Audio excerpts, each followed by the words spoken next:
আল্লাহ সতর্কবাণী দিয়ে বললেন, ইয়া আইয়ুহাল্লাযীনা আমানুত্তাকুল্লাহ, ও মুমিন আমি আল্লাহকে ভয় কর। ওয়াল তানজুর নাফসুম মা কদ্দামাত লিগাদিন ওয়াত্তাকুল্লাহ, সামনে তোমার একটা জীবন আছে, ওই জীবন তোমার আসল জীবন।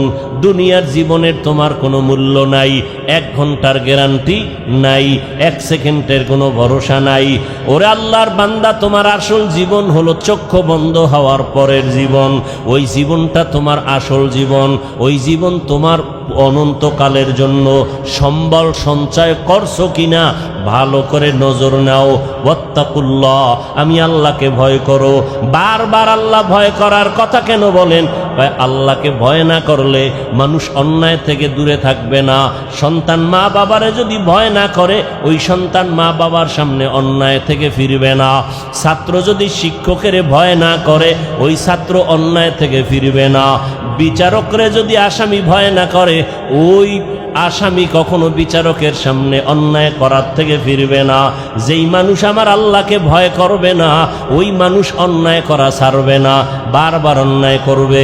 আর যেই সন্তান মা বাবাকে ভয় করবে, ওই সন্তানটা গোপনে গোপনে 2-1টা অন্যায় করলো, মা বাবা আসলে অন্যায় থেকে ফিরে যাবে, আর গুনাহ করবে না।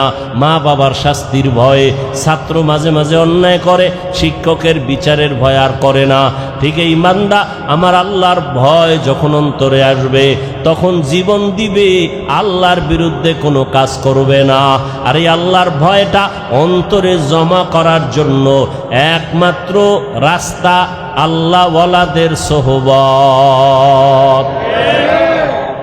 আল্লাহওয়ালা যারা, আল্লাহর ওলি, এদের নেক নজর, এদের দোয়া, এদের পরামর্শ।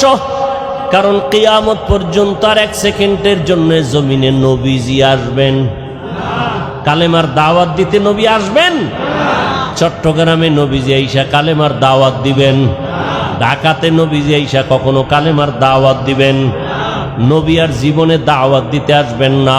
সাহাবায়ে কেরাম আসবেননি? আসবেন না। এরপরে আইম্মায়ে কেরামরা আসবেননি? আসবেন না। বড় বড় বড় বড় আউলিয়ায়ে কেরামরা আসবেন? খাজা মঈনুদ্দিন আসবেন দাওয়াত দিতে? আর আসবেন না। কিয়ামত পর্যন্ত একমাত্র জান্নাতের পথ পাওয়ার ঠিকানা উলামায়ে আহলে হকের সোহবত। উলামায়ে আহলে হকের সোহবত। এই জন্য আল্লাহ বলেন বারবার, আমাকে ভয় কর। আমাকে ভয় না করলে হাজারো বয়ান শুনবা, তোমার এই বয়ান অন্তরের মধ্যে যাবে না। কারণ তোমার অন্তরে আল্লাহর আযাবের কোনো ভয় নাই। ইন্নাল্লাহা খাবীরুম বিমা তা'মালুন, তুমি যা করো এ বিষয়ে অগ্রিম সবকিছু কে জানেন? আল্লাহকে ফাঁকি দেওয়া যাবে? ফাঁকি দেওয়া যাবে না। আল্লাহ বলে, বান্দা আমাকে ভয় কর, গুনাহ থেকে দুনিয়ার মহাব্বত সারিয়া আখেরাতের লাইনে তুমি মজবুতি অর্জন করো। আখেরাতের বাজার ঠিক মতো করো। আখেরাতের বাজার হলো ইবাদত। আখেরাতের বাজার কি? ইবাদত মানে কি শুধু নামাজ? হাসি দিবেন ইবাদত, কান্না করবেন ইবাদত, মা বাবার সাথে কথা বলবেন ইবাদত, আপনি বিবাহ শাদী করবেন ইবাদত, চাকরি করবেন ইবাদত, ব্যবসা করবেন ইবাদত, লেখাপড়া করবেন ইবাদত। সব কিছু আল্লাহর মোহাব্বত নিয়ে করবেন, নবীর আদর্শ মেনে করবেন, ইবাদত হয়ে যাবে।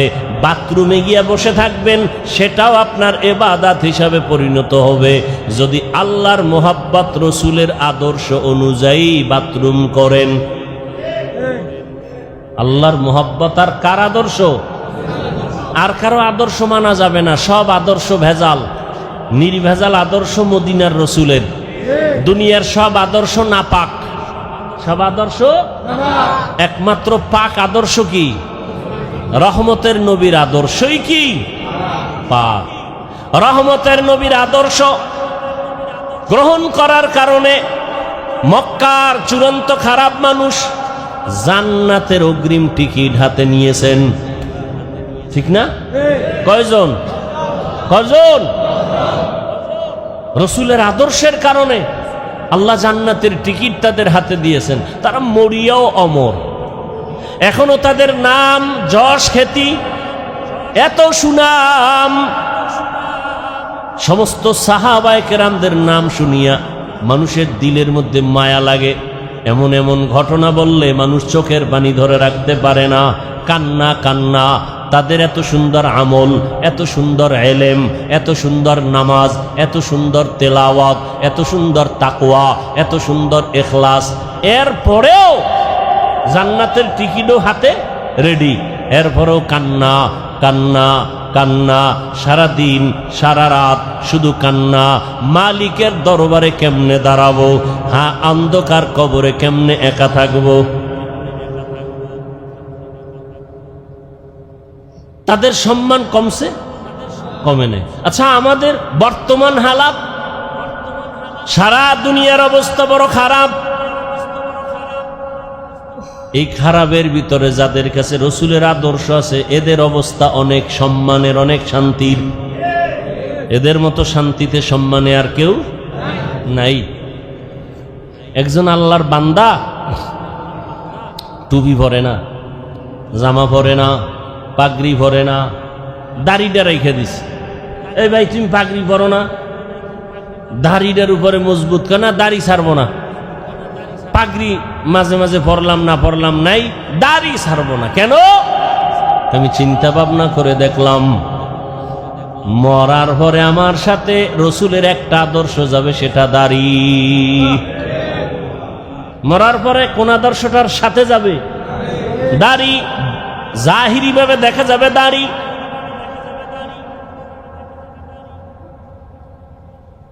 এটাই রসুলের আদর্শের প্রতীক। এই জন্য রহমতের নবী তার আদর্শর বয়ান দিয়া মানুষকে এমন ভাবে দ্বীনের দিকে আকৃষ্ট করে ফেললেন। দুনিয়ায় থাকিয়া আখিরাতের বাজার করো। এই যে বাজারে দোকানদারি ব্যবসা করে, এটা কি নিষেধ? বাজারে যাও, বাজারে যাইয়াও, দুনিয়ার বাজারে গিয়াও আখিরাতের বাজার করো। কেমনে? যখন তুমি দুনিয়ার বাজারে যাও জরুরত সারার জন্য, রাস্তার ডানে হাঁটো, নজর নিচের দিকে রাখো। তোমার দোকানে কাজ সাইরা তাড়াতাড়ি আবার বাসায় চলে যাও। বাজারে সব বেশি সময় কাটায়ও না, কারণ দুনিয়াতে যত খারাপ জায়গা আছে, নবীজি বলেন এর থেকে সব থেকে খারাপ জায়গা কি? বাজার। বাথরুম খারাপ না, কি খারাপ? বাথরুমের খারাপ না বলিয়া নবীজি বাজারকে খারাপ বললেন কেন? বাথরুমে ওই গুনাহ হয় না, বাজারের মধ্যে যেই পরিমাণ গুনাহ হয়। এজন্য নবী বলেন, আর দুনিয়া সিজনুল মুমিন ওয়া জান্নাতুল কাফের। দুনিয়া হলো মুমিনের জন্য জেলখানা, বেঈমানের জন্য শান্তির জায়গা, বালাখানা। দুনিয়াতে যত শান্তি বেঈমানেরা করবে, পরকালে ওদের শান্তি নাই। আর মুমিনেরা যত কষ্ট দুনিয়ায় করবে, পরকালে ওদের কোনো কষ্ট নাই। তাহলে দুনিয়া মুমিনের জন্য জেলখানা, মানে কি? অশান্তি। অতএব শান্তির দোয়া করার কোনো কায়দা নাই। তবে যদি আখিরাতের লাইনে চলে, আল্লাহ দুনিয়াতেও তাকে বোনাস শান্তি দিবেন। বোনাস কি দিবেন? আপনি টুপি মাথায় দেন না কেন? কয় মাথা গরম হয়ে যায়। যেই গরম। আর আমারে যদি আপনি লাখ টাকা দিয়ে বলেন টুপি পরা যাবে না, আপনার গরম আছে, আমার গরম নাই। কি আসলে আল্লাহর প্রতি মহব্বতের পার্সেন্ট আপনার কম। একজন আল্লাহর বান্দা বলে, আমি ফরজ আমল তো করবই, নফল আমি ছাড়ব না। আর একজনে বলে নফল লাগে না, নফল। আর একজনে কে ফরজ পর্ব তো পর্বই, নফলও ছাড়ব না। আর একজন মুমিন, সে আশিকে রাসূল, বলে আমার নফল লাগে না। মোহাব্বতের পার্সেন্ট যেমন, ইবাদতের সীমানাও তেমন। মোহাব্বতের পার্সেন্ট, আপনার টুপি মাথায় দিতে গরম, আর একজনে মাথায় টুপি, এর উপরে আবার পাগড়ি। এর গরম কই? এর গরম যা কিছু আছে, এর অন্তরে আসল গরম ঢুকায় রাখছে। দুনিয়ার গরম কিছুই না। যদি আমি টুপি পাগড়ি ছাড়া চলি, হাসরের ময়দানের গরম তারও কঠিন। হাসরের ময়দানের গরম আরো কঠিন। এই গরম তো কোনো গরমই না।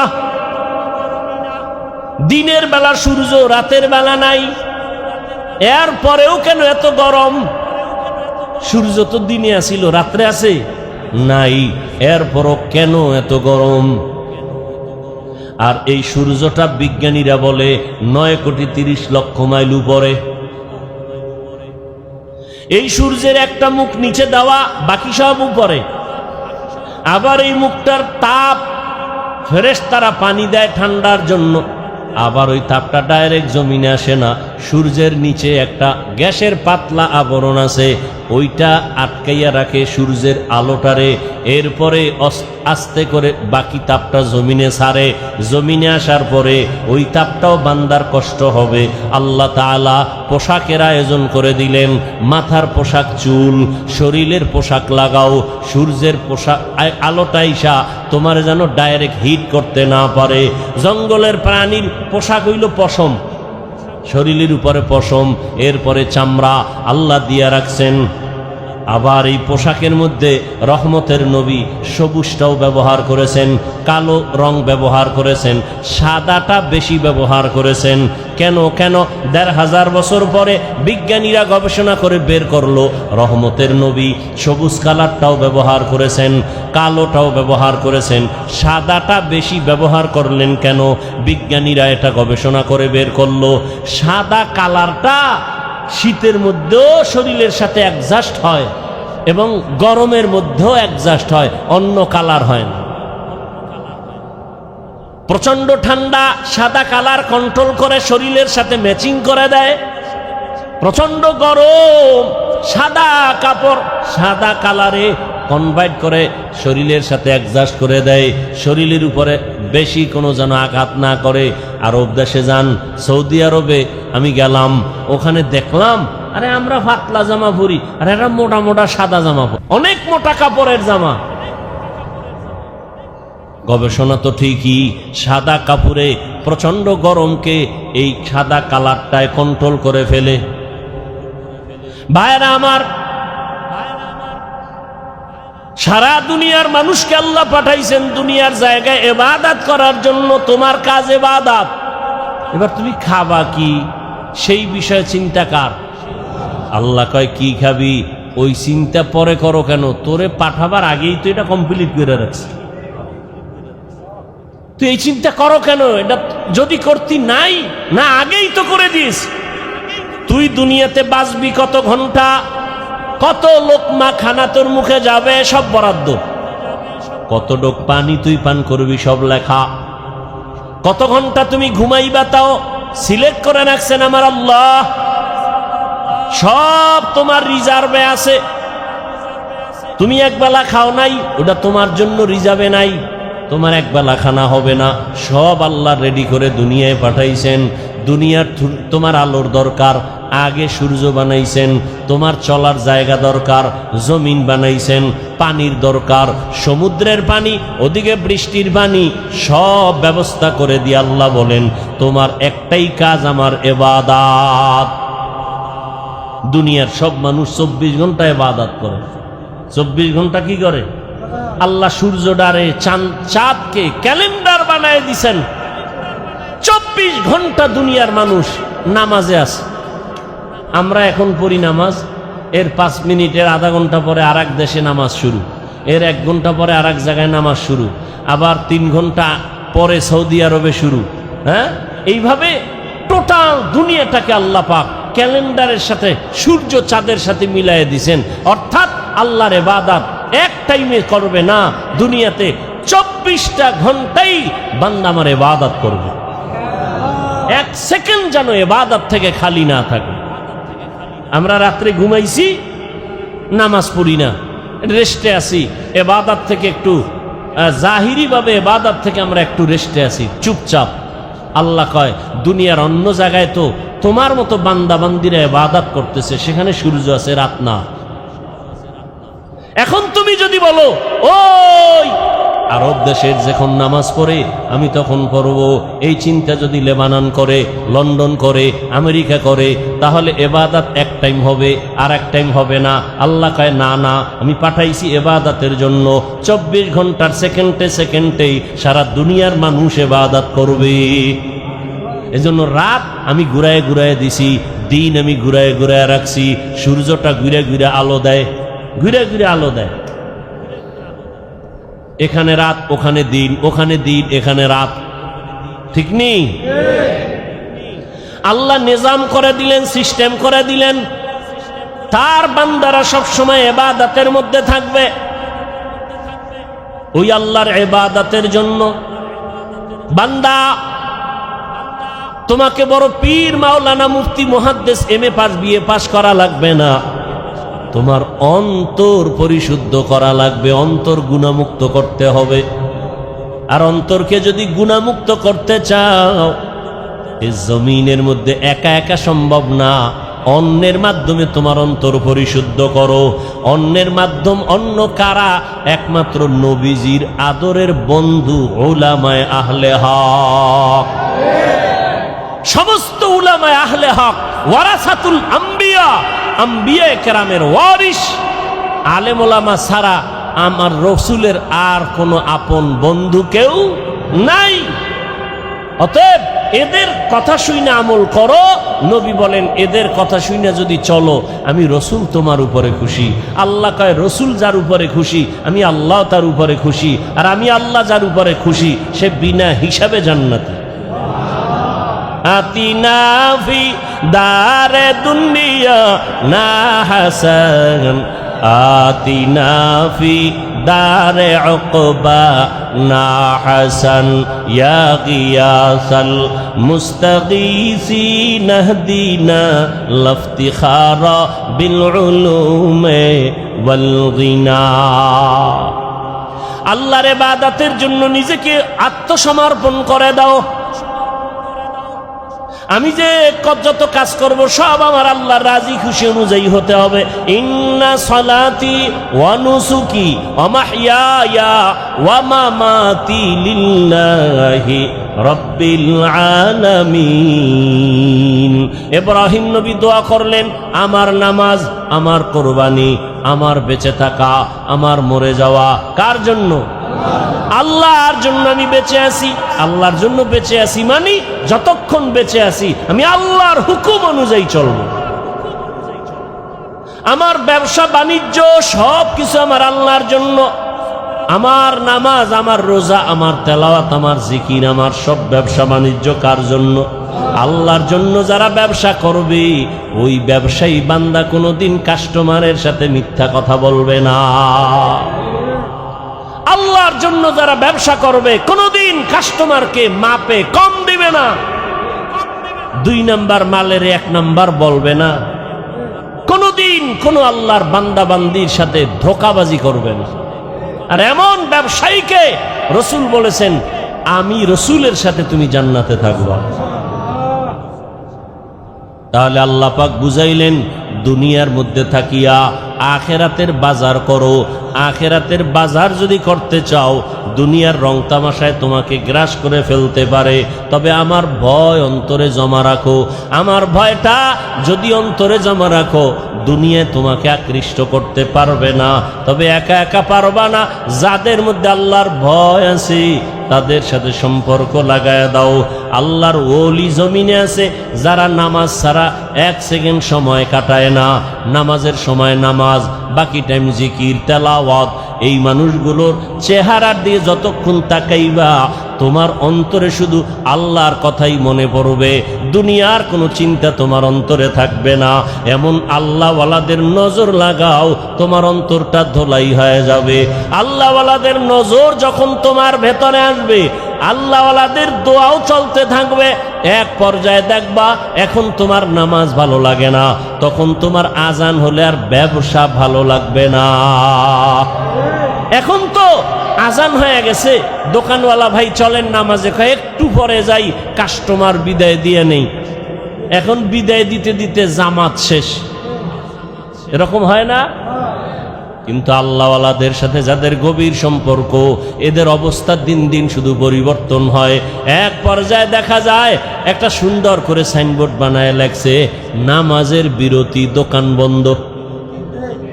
এক সময় কাস্টমারের ঝামেলায় জামাতে যায় না, আর এখন আলাদা সাইনবোর্ড বানাইছে, নামাজের বিরতি, দোকান বন্ধ। এটা আল্লাহওয়ালাদের সোহবতের মাধ্যমে সম্ভব, একা একা সম্ভব না। এজন্য আল্লাহওয়ালাদের সোহবত। আল্লাহওয়ালা কারা?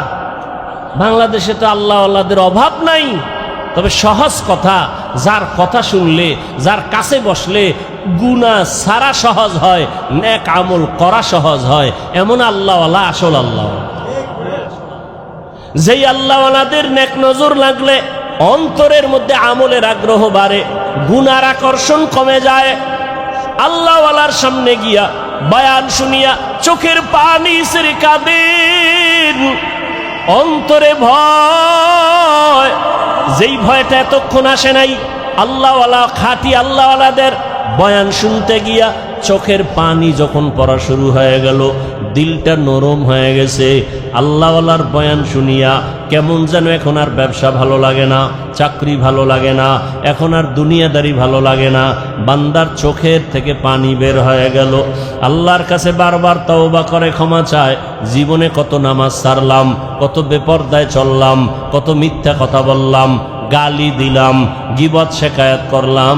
আল্লাহর কাছে তওবা করে, আল্লাহ তুমি আমাকে দয়া করে মাফ করে দাও। ভাইরা আমার, মানুষের জীবনের একটা পর্যায়ে আসিয়া নিজে নিজে একটা পেরেশানির মধ্যে পড়ে, আরে একদিন তো মরে যাব, এই একটা চিন্তা চলে আসে একটা সময়, আমি তো মরব, তো কি উপায় হবে আমার, করলাম কি জীবনে। এক আল্লাহর বান্দা জীবন ভর শুধু গুনাহ গুনাহ গুনাহ গুনাহ, এলাকার সবাই জানে বড় অপরাধী, এমন কোনো গুনাহ নাই যে গুনাহ তার দ্বারা হয় না।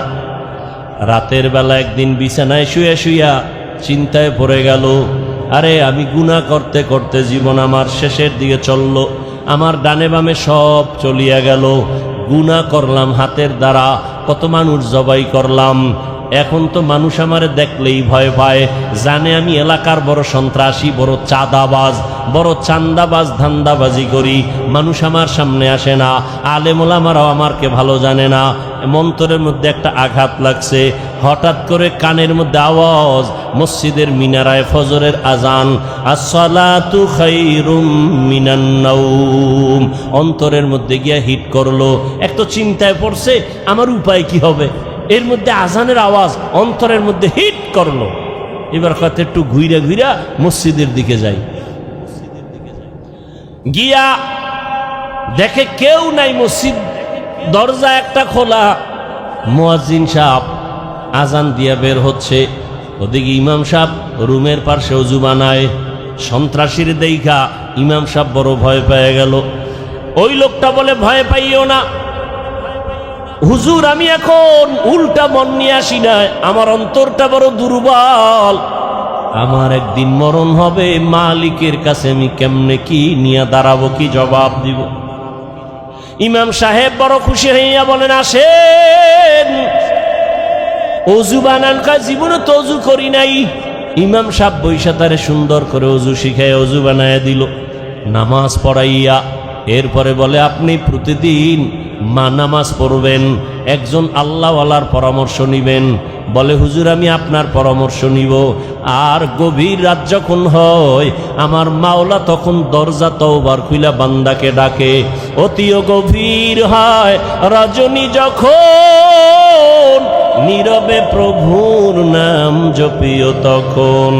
প্রভুর করুণা যদি আইবারে চাও, গভীর রাতে উঠে প্রভুর গুণগান গাও। গভীর রাতে আমার আল্লাহ প্রত্যেক রাতের শেষ ভাগে প্রথম আসমানে আসিয়া হাজির। আল্লাহ জোহরে আইসা ডাকে না, আসরে আইসা ডাকে না, ফজরে আইসা ডাকে না, মাগরিবে ডাকে না, এশার সময় ডাকে না। আল্লাহ রাতের শেষ ভাগে প্রথম আসমানে আইসা ডাকে, ও আমার গুনাহগার গোলামেরা কই, শয়তানের ধোকায় পড়ে গুনাহ করেছো, আমি আল্লাহ ক্ষমার দরজা খুইলা ডাকতেছি। আলামি মুস্তাগফিরিন ফাগফির আলাহ, আলামি মুস্তারজিকিন ফারজুকা। ও গুনাহগারেরা, গভীর রাত, এখন সব অন্ধকার, অন্ধকারে কেউ কাউকে দেখে না, উঠো ও বান্দা, এখন গাছের পাখিরা পর্যন্ত ঘুমায়, ঘরের মানুষেরাও ঘুমায়, নদীর মাছগুলো ঘুমায়, দোকানগুলো বন্ধ, কোলাহল নাই, নীরবে তুমি একা একা একটু উঠো, ওইটা সুন্দর করে আস্তে করে অজু বানাও। ও দোকানওয়ালারা, ও ব্যবসায়ী বাবারা, ওরে দোকানদারি কইরা রাত্র 2টা 2:30টায় বাসায় যাও, যাইয়া তুমি ফ্রেশ হইয়া ঘুমায় যাও। তুমি যদি একটু চিন্তা করতা এই টাইমে তো আমার মালিক আসমানে হাজির হয়ে গেছে, আমাকে ডাকতেছে। কত মানুষ ঘুমাইয়া যায়, উঠতে পারে না, আর তুমি ঠিক টাইমেই যায় বাসায় ঢুকছো। তুমি কি পারলা না ওযু বানাইয়া 2 রাকাত নামাজ পড়া সিজদায় গিয়া যদি কান্না করে বলতা, ও দয়ার মালিক, হারানো গোলাম তোমার দরওয়াজায় হাজির, মেহেরবানি করে তুমি মাফ করে দাও।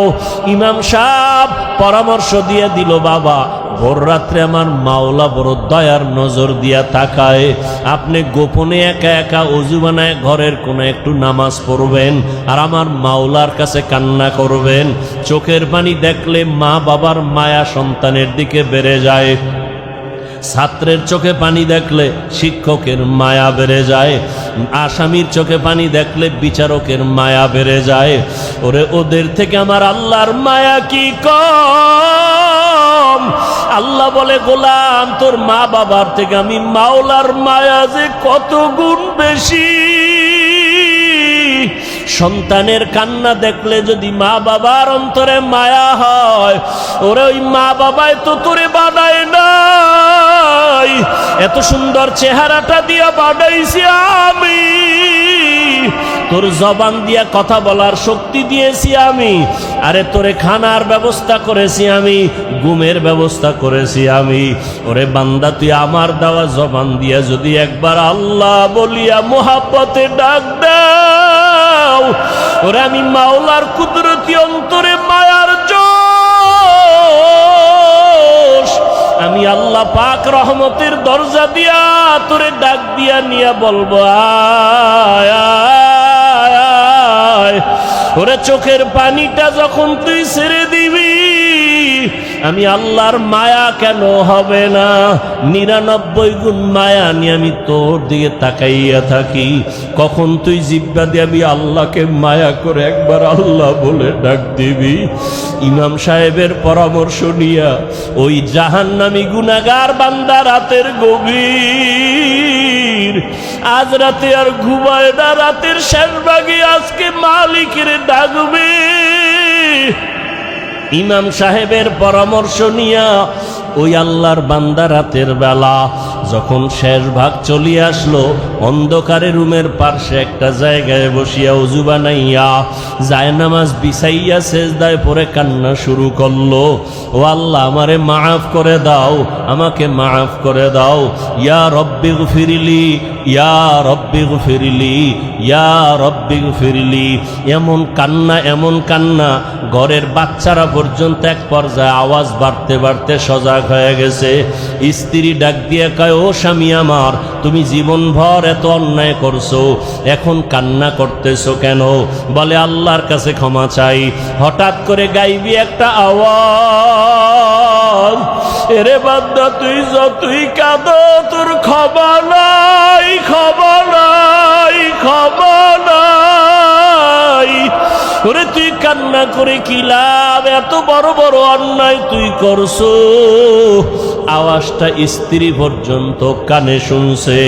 এবার আল্লাহর বান্দা কান্না বন্ধ করে না, আরো জোরে জোরে ফোফায় ফোফায় কান্না করে, আরো জোর লাগায় কাঁদে আর বলে, ও দয়ার মালিক, গুনার কারণে ফিরাইয়া দিও না, ওরে আমার মতো গুনাহগার কেউ নাই, শয়তানের ধোকায় পড়ে গুনাহ করলাম, গুনার কারণে আমার হাত না পাক, আমার চোখ না পাক, আমার জিহ্বা না পাক, আমার অন্তর না পাক, আমার মতো জাহান্নামী কেউ নাই। মানুষ আমারে ভালো বলে, আসলে আমি তো বড় খারাপ মানুষ। আমার জবানটা গুনার কারণে নাপাক, আমার চোখ দুইটা গুনার কারণে নাপাক। স্ত্রী ডাক দিয়া বলে, তুমি গাইবি আওয়াজ শুনো নাই, তোমার ক্ষমা নাই, তুমি আবার কান্না করো কেন? আল্লাহর বান্দা বলে, বিবি বলো, এই কান্নার দরজা বাদ দিয়া অন্য কোনো দরওয়াজা আছে নাকি, বলো, সেখানে গিয়া কান্না করব। স্ত্রী বলে, আর কোনো দরওয়াজা নাই। বলে, তাহলে যেহেতু একটাই দরওয়াজা, গফফার নামের দরওয়াজা, রহমান নামের দরওয়াজা, এই দরওয়াজা ছাড়া যেহেতু আর কোনো দরওয়াজা নাই, আমাকে ক্ষমা না করলেও আমি কান্না বন্ধ করব না, আমি কান্না করেই যাব।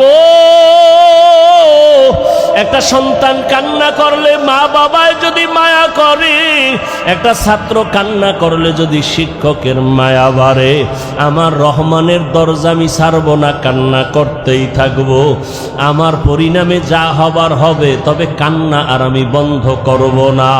এই বলি আবার কান্না শুরু।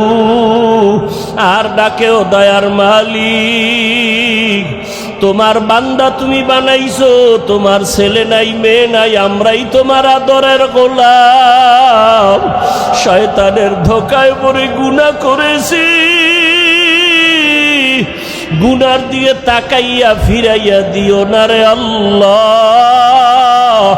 গুনার কারণে দিলটা পাথর, চোখে পানিও নাই। ও আমার গুনাহগার বাবারা, ও যুবক বাবারা, চোখে কি পানি নাই? গুনার কথা স্মরণ করে আমার মালিকের ডাক দাও, আর আমার মালিকের কাছে ক্ষমা চাও। ওরে, আজকে রাত্রে তুমি এখানে আসো, কালকে কোথায় থাকবা জানা নাই। আল্লাহর বান্দা কান্না বন্ধ করে না, কান্না চালু রাখছে। এমন কান্নার এক পর্যায়ে হঠাৎ করে আবার গাইবি আওয়াজ, আল্লাহর পক্ষ থেকে আওয়াজ আসতেছে, ও বান্দার কাঁদিস না, তোর জীবনের গুনাহ মাফ। ওরে, তোকে মাফ করে দেওয়া হয়েছে, আর কাঁদিস না। বান্দা আবার কান্না শুরু করলো, বলে, এতক্ষণ কান্না করেছি ভয়ে, আযাবের ভয়।